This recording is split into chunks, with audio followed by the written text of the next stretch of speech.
Assalamualaikum warahmatullahi wabarakatuh. Kami dari kelompok 9 ingin mempresentasikan tentang perundingan Renville. Saya Syaira Arif Arayanu. Saya Fira Sabir. Saya Zara Penahdiat. Latar belakang perundingan Renville adalah perjanjian yang ditandatangani pada 17 Januari 1948 antara kedua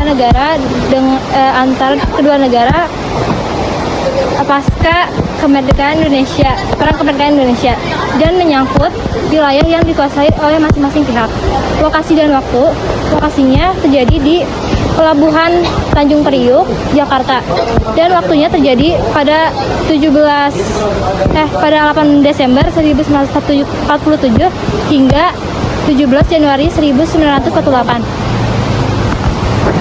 Untuk tokoh dari perundingan Renville ini, yang pertama ada Sultan Syahrir sebagai ketua dari diplomasi Indonesia. Yang kedua ada Antonius Hermanus Johannes Loving sebagai wakil dari Belanda, yang mana pada saat itu Belanda berusaha mempertahankan dominasinya terhadap wilayah-wilayah yang ia kuasai. Kemudian juga ada KTN atau Komisi Tiga Negara yang berperan sebagai pengawas dari perundingan Renville.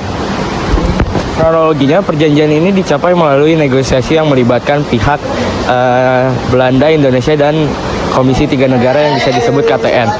Dalam perjanjian ini, Indonesia dan Belanda setuju untuk melakukan gencatan senjata dan menarik pasukan dari wilayah-wilayah yang disengketa, serta membangun daerah demokrasi kedua pihak negara. Namun, perjanjian itu mengandung banyak ketentuan yang merugikan Indonesia, seperti pengakuan Belanda atas wilayah-wilayah yang mereka kuasai, yang menyebabkan Indonesia ketegangan dan perlawanan kalangan rakyat Indonesia. Akhir dari perundingan Renville ini menghasilkan gencatan senjata antara pihak Belanda dan pihak Indonesia pada tanggal 17 Januari 1948. Terus juga awalnya tujuan dari perundingan ini sebenarnya adalah untuk menghentikan pertempuran, tapi justru malah meningkatkan ketegangan dan dianggap sebagai langkah mundur.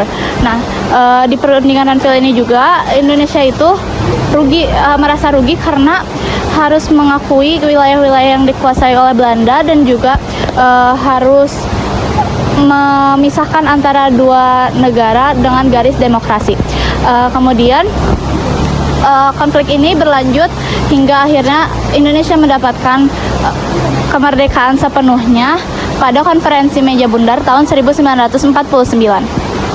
Mungkin saja sekian dari kami. Wassalamualaikum warahmatullahi wabarakatuh.